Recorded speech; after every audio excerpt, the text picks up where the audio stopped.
They say eyes are the windows to the soul. It's like the Blitz in London because we're all cold, zoned out in our own world. Our eyes are open, physically, literally, but the eyes aren't literally or physically the windows to the soul, so metaphorically speaking, our eyes are closed. In a unified, unquestioning oblivion, we continue oblivious to the extent of obscenity. With the scent of obsession, it's evident. We follow smelly essence as Calvin Klein destroys Mount Everest. Alright, I admit that connection's a bit far-fetched. But hey, what's a connection anymore anyway? What words come to mind when I say connection? Connectivity online? Nah, forget that. What about what's inside? The soul, the spirit, and the human mind?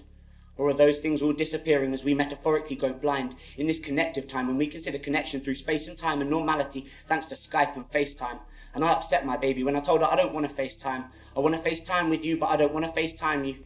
Because it's too easy to look into someone's eyes through an iPhone screen 3.5 inches wide. And that creates an instantaneous connection, a somewhat artificial affection. What's lost in translation is the true meaning of energy, connection, and feelings. London. In the Blitz, we're all on the tube, eyes at the ceiling. I don't want to let you in. You might know that I'm really here and I'm really human in the same place as you, and that would be appalling.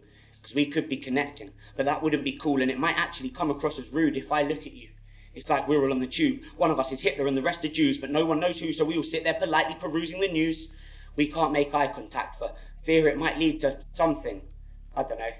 Maybe we'd recognise a mutual sadness at the fact that we're all trapped here, wrapped individually, unable to communicate like dead packaged animals. More likely that sadness would be reflected as anger. We'd both grimace and look farther into the distance to distract us from both being present in this instant.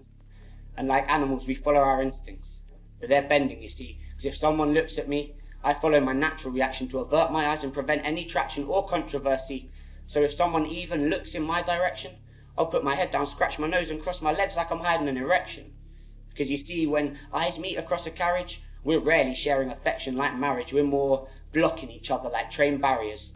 Because if you ain't on my line and I ain't tapping you, then I don't give a shit, and that's the attitude. But surely it can't just be me who thinks it's absurd that we all sit together twice a day and ignore each other in the simplest of ways. But it's 2018, so hey, I guess we'd rather dig through Facebook for the last updated status and just look up, smile, and give that a chance to be contagious.